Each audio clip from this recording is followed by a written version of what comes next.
This is the second of 2 videos covering redrafting and editing your novel.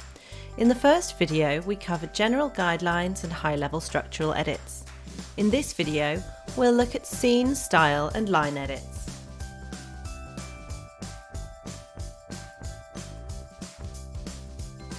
Hi, I'm Kat, creator of The Novel Factory. The Novel Factory is purpose-built software for novel writers that includes a range of tools to help you edit your novel into publishable shape.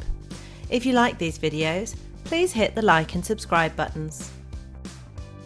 Each of these videos has an accompanying text article that can be found at our website. The link will be found below. Now, let's get started. We'll start by looking at scene edits. In this topic, we'll look at the action-reaction cycle and hooks. First, the action-reaction cycle. If something about your scene doesn't feel quite right and you can't put your finger on why, understanding some action-reaction mechanics can help you get to the bottom of it. The action-reaction cycle begins with an outward description of the action. This should be completely detached from the character's point of view or opinion on the matter. Fact only. No bias based on the protagonist. This is easier said than done. Reaction describes the character's reaction to the action that just happened and can be split into 3 parts: gut, instinctive, and rational. Let's look at those in more detail. Gut. This is a visceral, bodily, emotional response. Something like a cold chill down the spine, a tightening of the throat, or a twisting in the gut. It doesn't involve any overt movement or controlled thought. Instinctive. This is still controlled by the body rather than the mind, but it will be more deliberate. It might be leaping back or reaching for a gun. It may be a helpful reaction, or it may make the situation worse. Rational. Finally, now we've got through all the gut instinctive stuff, which probably only took seconds or less, we can get to the controlled part of things, where the character gets to express themselves. They might have a thought, oh no, not again. Or they may carry out a controlled, deliberate action. She raised the gun, aimed, and fired. Find a section in your novel where something doesn't feel right and see if applying the principles of the action-reaction cycle make any difference. Hooks. Hooks are a key part of grabbing a reader and keeping them exactly where you want them. Hooks usually come in the form of questions that are raised in the reader's mind. They may be stated overtly in the text, but more often they'll be implied. A master storyteller will raise multiple questions through the story, answering some along the way while leaving others hanging. As some questions are answered, new ones will be raised. If this is done skillfully, readers will remain hooked without feeling like they're being strung along.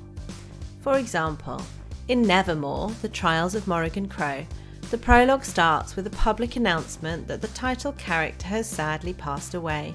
The family are grieving and would like to be left in peace. This raises the obvious question in the reader's mind: how is there going to be a whole novel about a character who is dead? This question is answered within the first few chapters, by which time other questions and hooks have been raised. Next, we'll look at style edits, such as show don't tell, proportionality, and dialogue mechanics.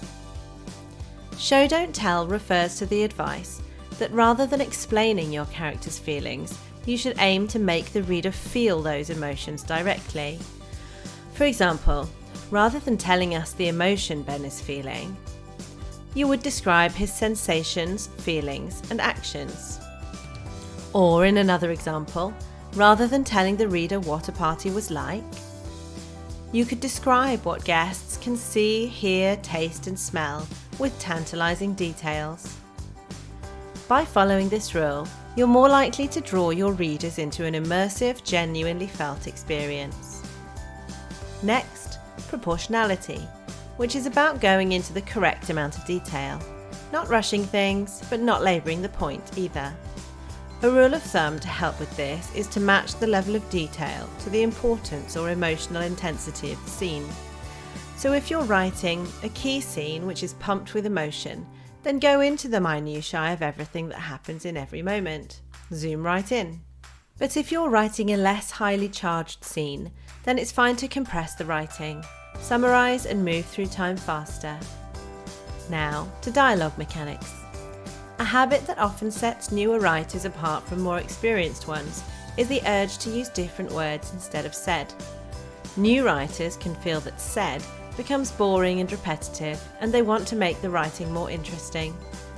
The problem is that alternative dialogue tags, such as exclaimed, interjected, or shouted, can come across as explaining what's going on to your readers, which falls into a similar category as showing instead of telling.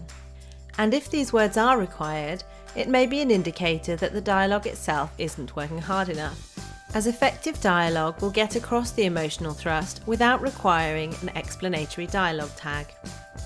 Also, the magical thing about the word said is that it tends to become invisible as we're reading.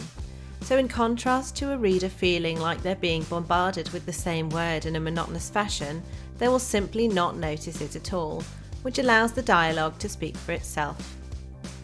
Another method is to use beats of action to emphasise the character's words. These are physical gestures or external description of the surroundings. Finally, in skillfully written dialogue, it will be clear who is talking from the words they use and the way they say them, so dialogue tags, including said, can often be dispensed with. Here's an example to demonstrate the above points. Pause the video and take a moment to read through the following dialogue, which includes lots of descriptive dialogue tags.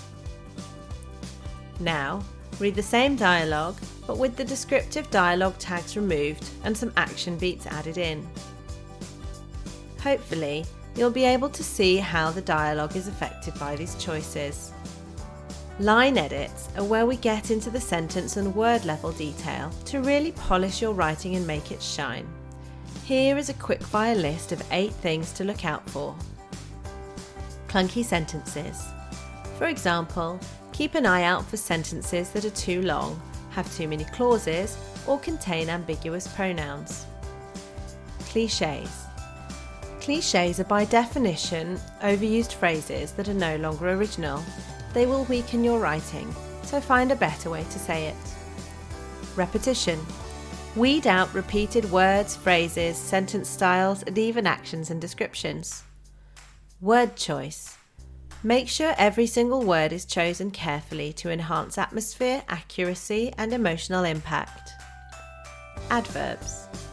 Adverbs are often an indicator of a weak verb. They don't have to be avoided altogether, but be skillful and meticulous in your use of them. Continuity errors. Make sure characters don't change names, locations don't move around, and everything isn't bone dry immediately after a storm. Factual errors. These could include anachronisms, the wrong flora or fauna in a location, or medical or police procedural inaccuracies, or most anything really. And finally, spelling and grammar. This is really proofreading rather than line editing, but however you categorise it, you need to make sure you know the basics of accurate language. If you're not confident with your apostrophes and semicolons, there's no need to be ashamed or worried. There are plenty of resources that can help get you up to speed, and spelling and grammar is one of the easiest things to learn about writing a novel. I hope you found that useful, and if you have, please don't forget to check out the article on our blog that goes with this video. It contains a lot more details, examples, and useful links. And also don't forget to check out the Novel Factory. You can try it completely free for 30 days. The next step in the novel writing roadmap is step 14, final polishing and feedback.